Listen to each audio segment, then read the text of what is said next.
It's interesting with Sunderland. It's from a PSR perspective, it's interesting because they're probably in a relatively good spot. But there's a lot to do in that team, isn't there, Ben? A heck of a lot for them to stay in the Premier League. Well, let me switch it. Let me ask you two questions. Firstly, best playoff final in about 15 years, probably, wasn't it, in terms of excitement? And secondly, here we are again talking about best players not being there. Mm. Joe Bellingham's gone to Dortmund, and you already mentioned it. The guy who scored the winning goal has gone to Brighton. So this problem goes into Sunderland as well. Doesn't it remind you as well, Ben? It takes me back to when Sheffield United got promoted. I believe it was under Heckingbottom. And in that summer, Iliman Ndiaye was picked off them and Sander Berger was picked off them. And it's like, wow. It's just like It's immediately there's a brutal problem. start, isn't it? Yeah. Yeah. Yeah. So, I mean, as I say, they've got a lot to do. I mean, in terms of Joe Bellingham, obviously that's the big story right now in terms of him leaving to Dortmund. I thought he improved a lot this season, but how detrimental do you think that could be to the Sunderland side, or do you think they could go out there and maybe replace him, sort of not easily as such, but maybe be able to replace those attributes? I mean, he's a big lad, he's athletic, he's physical, he's a good ball carrier, good in his duels. Feels like that's going to be a real task, doesn't it, for Sunderland to replace someone who's as iconic in that Sunderland midfield? And right out of central midfield as well, which is such a key place. Look, the Sunderland fans, I know what they're going to say. And Christian Speakman, the whatever title he's got, is he sporting director there, or Yeah. will say the same. That no, this is the model. We sign players at a young age, we develop them, and when they're ready to be sold, we sell them. So they'll keep a poker face with that, Connor, and say no, it's not a problem. This is the model. And you mentioned the PSR position. That'll help. I don't know. I mean, look, there's plenty of minutiae in terms of when the money comes and book profit, and you can. We're all, Feels like we're all accountants, Ben, aren't we? We're oh, all it's accountants now. pathetic, isn't it? Like I know anything about accounting, but what I do know, Connor, is you can pretty much argue anything on the balance sheet Yeah. in terms of stretching out 30 million quid or euros or whatever it was transfer fee.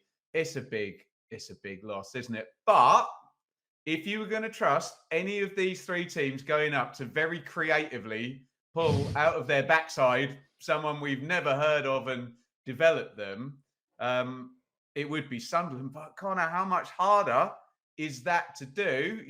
Can you give Mayenda in, out in the Championship and build him through?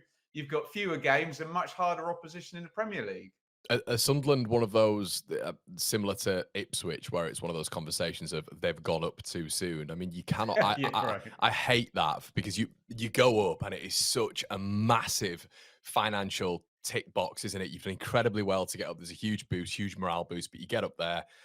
But as you know, with Ipswich, it's one of those things where now you're in such a financially secure position. You're in a point of which you've gone down and you're the favourites to go straight back up again. What an unbelievable position that is from being in League One not long ago, similarly to that of Sunderland. But I don't know what it is with this Sunderland team. It just feels there's such a lack of experience, doesn't there, Ben? They've got to add so many older heads. We know they've got Brown in there, don't we? We know Luke O'Nine's in there as well, who's a bit more of an experienced head. But I mean, the one that's obviously on the rumor mill right now is Jordan Henderson.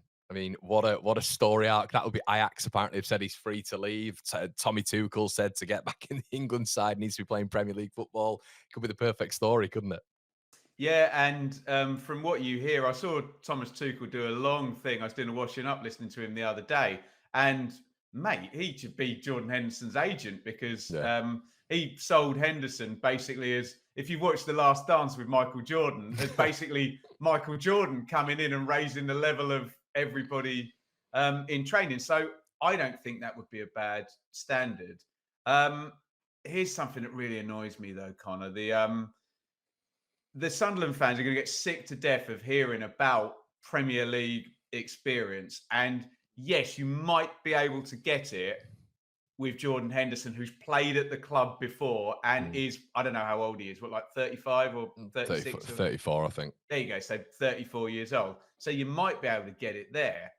But Connor, are any of these three teams going to be able to sign a 30-year-old Premier League player with 200 appearances on his card. Can they afford to do that with the salary? You might be able to do it on loan. And one of your favourites, Calvin Phillips, went to Ipswich, but it didn't work out for whatever reason.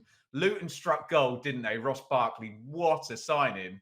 But how hard is that to do? You know, rehabilitate Ross Barkley, get a brilliant season out of him, and sell him on. It's very, very. I don't want to spend the whole video saying this is impossible to do, but Henderson would be a good in between. But then, can you get a 30-year-old ready to go, even on loan, Connor?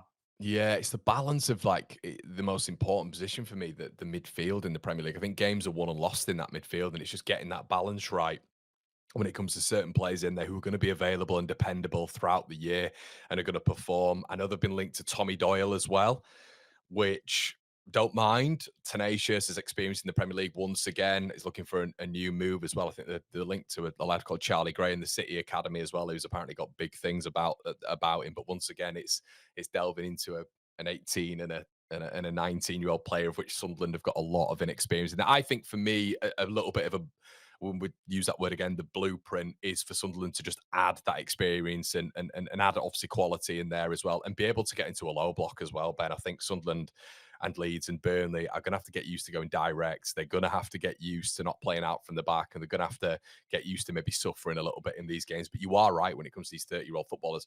Who's probably the one that's symptomatic right now, like Thomas Souček, who appears to be on the circuit when it comes to him leaving West Ham. He's going to cost, he's like 30 years old. He's on like 100 grand a week. He's going to cost, though, yeah. He's going to cost you 15 million quid, even with what, a year or two left on his contract. It's Decore, free agent. I know there's a lot of people speaking about him earlier on. He wants 180 grand a week, according to reports. It's abhorrent, isn't it? It's so difficult to bridge the gap. But you are right in terms of needing experience, but that Premier League experience is just, it's not attainable, I don't think. You've just summed it up absolutely brilliantly by naming those players. So we can guess at numbers, but I suspect Sunderland's top paid player, well, let's just say they weren't getting £180,000 per week. And you've got to look at the agent's side of this as well. What is Souček's agent going to be saying? Well, the only way I am possibly taking this deal is he's not going to agree to a massive relegation wage clause cut if they're down after one season. And then that word, Connor, liability on your balance sheet. Is he going to sign a 2-year deal? No. So you got to sign him for 3 years on that money. And yeah, add that up over 3 years. It's very, very hard to do. So it's very easy to say, yeah, Souček would be brilliant, wouldn't he? Perfect signing. But can you do that deal if, like Sunderland, I know they had, they had parachute payments for a couple. Well, no, they didn't, because Ellis Short just trousered them and they got double relegated. So Sunderland last had Premier League TV money, like, I don't know, someone in the comments will tell me what year it was, 15, 16 or something like that. Yeah. You can't do that now with PSR and sign a Souček on a 3-year deal on 180 grand a week or whatever it is. It's tricky. Yeah, 100%. And I think the highest sort of paid earner after a little search on Google will be Enzo Lafay at about 67 grand a week. And then you kind of look at second and third, it's Alan Brown on 15 grand a week, Dan Ballard 15 grand a week. I guess that gives them more room to be able to do stuff when it comes to, once again, us being accountants. But at the same time, it's, does the club have the resources to do that? Can KLD do that? So